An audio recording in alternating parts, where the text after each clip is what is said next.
What advice would you give to yourself just before you started your current job or your chosen career?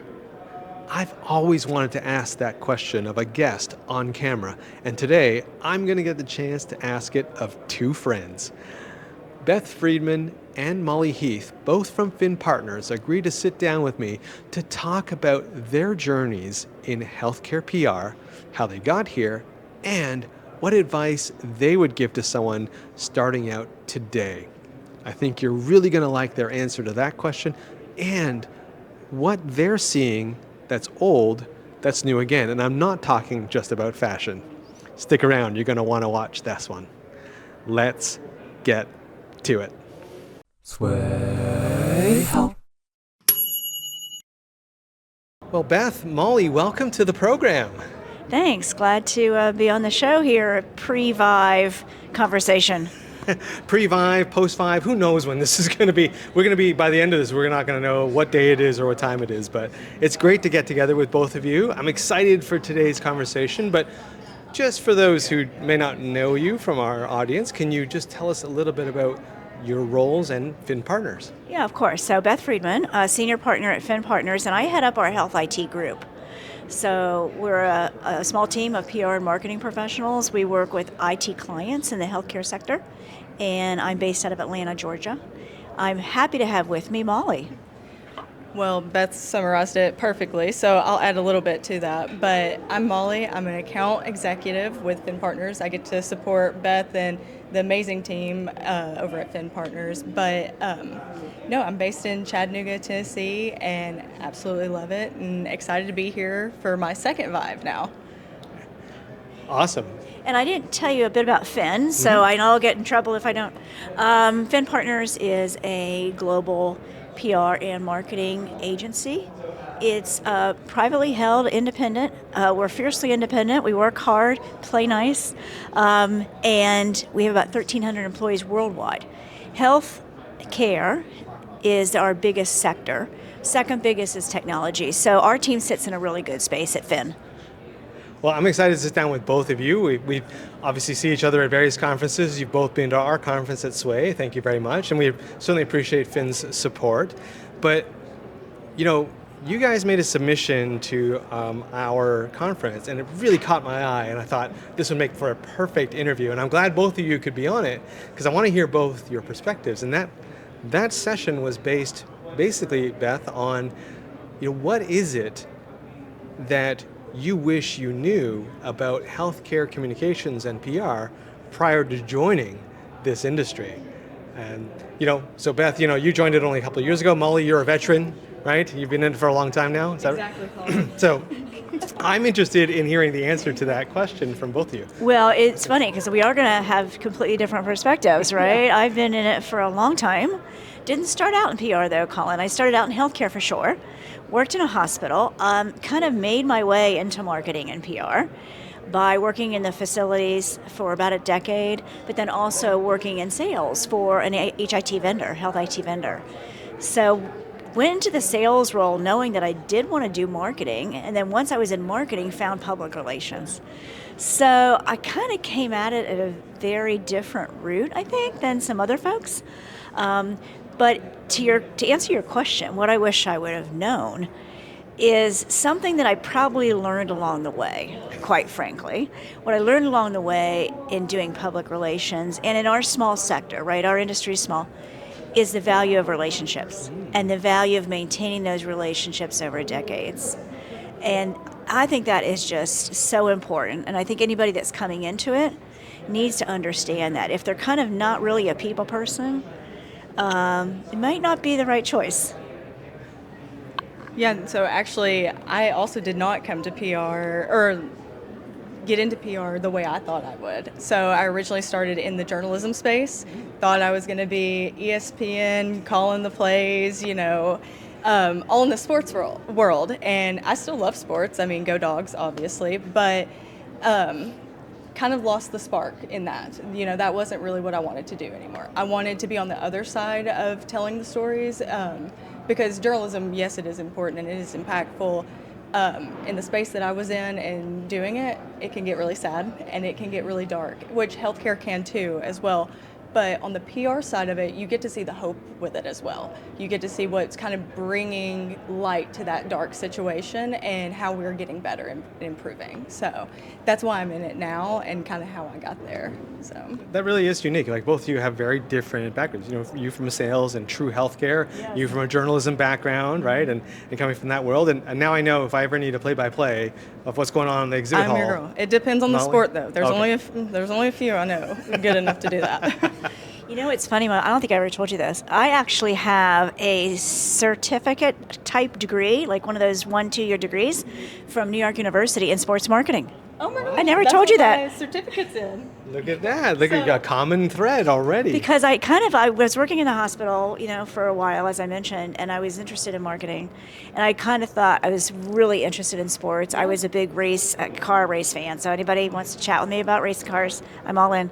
I did not know that. That's so cool. Yeah, and so I just, thought that's where I'd end up. Took the course, dabbled in it a bit after I left McKesson. When I started my own agency, did some sports things for McKesson actually, Right. some sports promotions, and quickly realized the money was probably not there. Yes. And just realized that I did not answer your question of what I wish I knew coming into it. I will echo what Beth said about being an extrovert in the space, and maybe not an extrovert per se, but just striving to make connections with people, and not the simple like, hey, I have this to sell to you, but that one that's, you are a person, I'm a person, I genuinely care about you. That's what drives it, 100%. But also just being ready to jump in full force. It does not matter your expertise level, like you are here for a reason. Do not listen to the whole like, well, I'm not supposed to be here. No, you are, and that's why you're here. So pave your path forward. So Now, Beth, Molly, both of you mentioned relationships. The next natural question would be, how do you even start a relationship? Because when you're new to PR, especially with maybe an agency that doesn't have the deep roots in healthcare, it can be pretty intimidating to try and establish a relationship. So do either of you have any advice on somebody who can't lean on a history of relationships at their organization and have to establish a new one? What would you recommend for them? Two things, Colin. One is buddy up. So Molly's here with me at the conference. I will introduce her to every single person I know. Finn also, our team does twice a year. We do media tours. We go out and we lunch, we breakfast, we coffee, we dinner with editors, journalists, mostly in Chicago. And I always bring one of our new employees with me to build those relationships. And then from then on, they have the relationship and they can build it in their own way. As an example, one of Molly's peers, Sarah, was with me last year, I think, at one of our Chicago media tours. And we learned that one of the editors we work with up in Chicago has dogs and is just an amazing dog fan, has 2 dogs. So afterwards, she said, is it okay, if I spend some money and send the dog some toys? They are best buddies now through dog toys. So, it's just always about learning about that person, to your point, and what interests them. So that's the first one. The second one is don't be afraid. Like, Colin, you just introduced me to somebody new who I had never met. And I just stood up and introduced myself and shook a hand, right? And now I met a new podcaster that I hadn't met before in our sector who could potentially have one of our clients on his show. So don't be afraid to just introduce yourself. yeah, I would say the exact same thing of just, not to quote Nike or anything, but I mean, really just do it kind of thing. Last year at Vive, I was standing at an elevator waiting for it to come to my floor, and I ended up just looking at a woman. I was like, oh my gosh, your outfit is, to die for. I love it. And she was like, thank you. We got to talking, and, we stayed in contact from then to now. We ended up, we're going to meet up later this week. And so it can be as simple as that, or it can be something a little more in depth, but just being the first person to go out and say, I want to talk to you, want to get to know you. And I think to add on to that, something Molly just said, I guess would be my third tip, in person. I think today, and I have a 21-year-old son, it's so easy to hide behind your computer and emails and just messages or social. right? But social media should be based on a one-to-one relationship. And so I think in person. So in person has really become, I think, important again. It was, and it's become important again. You went there because that was going to be my next question, and that is, one of my core beliefs is that we're going to see a renaissance of conferences and PR, traditional PR, because with all the AI slop, frankly, that is now out there, the AI capabilities where you can fake a video or you can produce a very high quality, polished corporate video, whereas before that was a high bar. Now you're not going to know for sure whether someone is really a thought leader, truly that articulate, or not. And so the only proof point you're going to have is when they stand in front of a crowd, an actual live audience, an actual reporter doing an interview. That's where the evidence is going to come in. So I believe, so also a little biased because I'm in the industry, but I really believe that we're going to go back to a time where that is going to be how you're going to establish your credibility. So I'm hearing, Beth, is that kind of where you're seeing things? Do you think I'm right here in terms of this renaissance that's coming for PR? I would agree with you, Colin. So I was referring to the in-person as far as sort of meeting people and building your relationships, but good point. Because as the generative engines become the search engines, and that's what people use to find new products or services, whether it's a hospital CIO or an IT chief marketing officer, that earned media credibility when it, like me being interviewed by somebody or my client being interviewed by somebody that's a trusted source. Maybe it's one of our associations, right? The associations are very trusted sources in healthcare. Being interviewed by that person, that's a trusted, known entity, authoritative voice. So getting my client with that person is primo. It's excellent. And the second point I think that you made was speaking. These conferences, the panel sessions, I really love them. And you're right, you really can see somebody's expertise shine in those panel sessions. And so building that thought leadership too. Well, and I'll take that question too and kind of run with it. But the thing that I think about with that question is you can see a surge in, any kind of pickups or with the AI videos and stuff like that, in general placements or whatever it may be. But when it's actually put to the test, that's when your true trust with your audience, with your customers, even, your day-to-day person, it's going to be tested then. Because you can build all the trust with all these placements and everything that you want, but as soon as you can't actually speak on it as a thought leader, that's when it's going to be tested, and that's when you're going to lose a lot of that.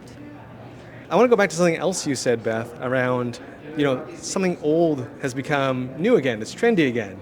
Like you spoke about relationships and how that is kind of an older trend, I guess you can say. It was that was the only way to do things a long time ago. And then along came email and social media, and all of a sudden you could just blast out your press release everywhere and you didn't have to establish relationships.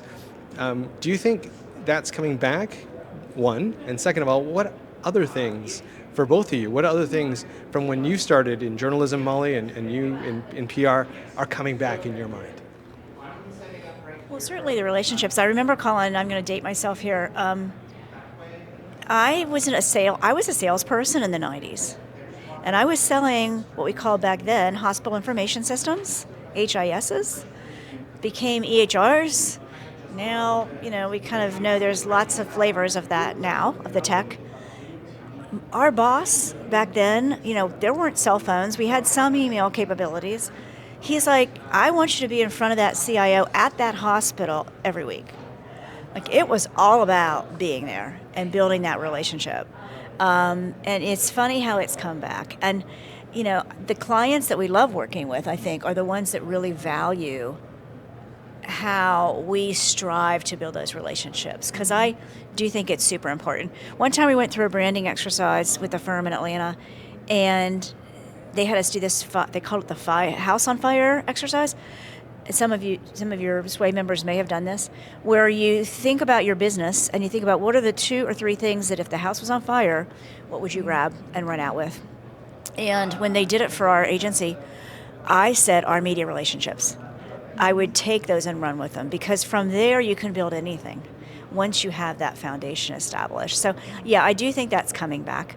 Other things that might be coming back, I think the in-person, the face-to-face, going and traveling and meeting with somebody. I think that's coming back. It'll be interesting to see. And then obviously here at the conferences, right? Molly and I could pontificate all day about the fashions that are coming back. Yes. I mean, as I speak to you, you have blue hair, so there's that. I personally love that yoga pants are coming back, so I will shout that out. But in terms of a trend coming back, when you think about original Twitter, it was anyone could just throw their ideas out there. It could be about 120, 150 characters, but it was really just what you thought you put out there, and that's what it was. And that's kind of what we're seeing with LinkedIn nowadays is those thoughts. I mean, they're more polished and professional and all of that, but we're seeing that just kind of like brain dump from on social media, which is a good thing because it can establish those media stories and them as a thought leader. But that's what I think is interesting to see. Okay, let me ask you this question then. One of the things we've definitely seen is the rise in a whole bunch of new media outlets, podcasters, social media influencers, alongside of a resurgence in some traditional media outlets that used to be print and now are all online. How do you, as PR communications people, deal with this really fragmented media landscape? Because before there used to be just 2 or 3 big outlets. You could establish a relationship pretty easily with them. But now, as you just said, there's podcasters and everyone else. How do you deal with all of this? It's interesting, Colin, because the opportunities for us to get our clients speaking or interviewed or on a podcast or on a video to your point, are expanding. Many, many places now where we could create a relationship like the gentleman I just met, introduce him to one of our clients, and have someone on a podcast. So there's that. So it's almost like it's broadening. So there's more. The volume's more. But what's been super helpful at Finn is we have a group in London. I think you chatted with Alex recently. They do some amazing evaluations and assessments using the technology to find out for a particular topic in health IT and who that buyer is. So we'll identify, let's say a nursing application. Molly went to a nursing session today. So let's just pick a nursing application. The audience is a chief nursing officer. Our technology can sweep the media that we send them. We'll send 20, 30 outlets. They'll take an assessment of those, and they'll determine where are the generative engines looking for authoritative voice across those 20 or 30 outlets. It has been a super strategic tool for us at Finn to help our clients target and focus where we know that buyer is and where we know that buyer trusts, to your point about trust. So I'd say there's a broader scope, but these tools are helping us to be really strategic. Yeah. And I'll echo that too, with GEO and everything. And the publications expanding, there being multiple podcasts and all of that, it's also important to note that you as a brand need to remember who your audience is. Who is your audience? What are you looking to tell them? What is your story? Because you can have all of these publications over here continuing to grow, but if they don't reach the audience that you're looking to tell your story to, it's not going to matter. So let me ask this final question of both of you. If I was a CEO of a digital health company, was thinking about whether or not I should make the investment in a PR or a communications person or an agency, what would you say to me to convince me that this is a worthwhile investment right now? I would tell you that in this industry, in healthcare technology, trust wins every day, proof wins every day. And that trust and that proof is not earned with just a press release or a big splash at a conference even. You could be the leading sponsor here at Vive. I don't even know who it is this year. But if you don't have the stories behind that, the awareness in the industry behind that, it's a long tail. I'll say it's a long journey. It's not just a splash. And really, there's 4 things to fire on now in this era of AI and generative engine optimization. You need to look at earned media. you need to look at your branded content. So paid, sponsored, branded things. That gets your name out there. Also, you need to be very active on social. The generative engines look a lot at LinkedIn, a lot. So that's become a very important platform. And the last thing is thought leadership. Be speaking at the conferences, be at the conferences. So those are the 4 things to think about. But again, think about it as a long-term investment. Yeah. So I'm going to talk your ear off here for just a second. But first, know that the ROI is going to look a little bit different than what you think it's going to look like. The numbers are not going to, and maybe they do reflect it exactly, and that's great, but sometimes the value of it is different than what those hard numbers say. So it's still bringing value, even if it's not showing up on that. But second is an integrated campaign across email, social media, earned and sponsored media. It needs to complement one another. Again, going back to your audience group, it needs to hit that audience group. But keep in mind that each medium is going to reach someone different. So social media is going to hit someone different than an email, because it's either someone that knows about you or is a customer of yours or that you met here. So it's going to be a different story that you tell them, all complementing one another. But the real value is building those relationships, targeting your audience, targeting what kind of stories you want to tell. You said something about different audiences. We're all consumers at the end of the day, Colin, right? Whether you're a hospital CEO, CIO, CFO, chief nursing officer, or somebody in billing or coding. And as consumers, we all are different types of learners. As different types of learners, we consume media differently. I am a reader. I have this huge folder. I print off things. Articles, I'm a big person. I guess I go for the headline. I print it off. I put it in my folder. I mean, last night on the plane, I must have read for 2 hours. But yet, I know your colleague John is a big video person, and my partner is a big video person. So he loves video. I'm not so much of a fan of video, right? So everybody's different. So I think to Molly's point, do your content in those 4 areas I mentioned, but also do it across different modalities, medium. Yeah, I think your marketing can skyrocket from there as long as you do those things. You keep those in mind. I'm not a reader. I prefer a good movie or TV show. I was watching Suits last night. I love it. But yeah, I wish I was a reader. No, that's very good. I love the advice. Well, you've covered a lot of great information with us. Thank you so much for joining me on the program. Final question for you, Molly. Where can people go to learn more about Fin Partners? About Fin Partners, visit the website. That's always a great place to start. Or both of us on LinkedIn. We both are very responsive on LinkedIn. Maybe sometimes more than what I am used to on LinkedIn. We'll make sure we'll put your LinkedIn profiles down in the description below. But thank you to both of you for being on the program. Really appreciate it. Thank you so much. Thank you. Hey, I really want to thank Beth and Molly for hopping on camera with me. It was so much fun to interview both of them. I really loved how they discovered something about themselves that they didn't know before they got on camera. And I also really appreciated the advice they gave, especially around the need to forge relationships with people in the media. Healthcare itself is totally based on relationships, and so I really appreciated that they shared that advice with all of you. And I also really loved how they are saying that things that were done in the old days, and in Molly's case, not that long ago, but how things back then are going to make a return in 2026 and beyond. I'm certainly looking forward to that. And hey, if you made it this far in the video, we'd really appreciate it if you mash that like button and click subscribe. Also, head over to Swaay Health, that's Swaay with 2 A's, .health, where you will find more great content like this. I'm Colin Hung. Thanks for watching, and I'll catch you on the next video.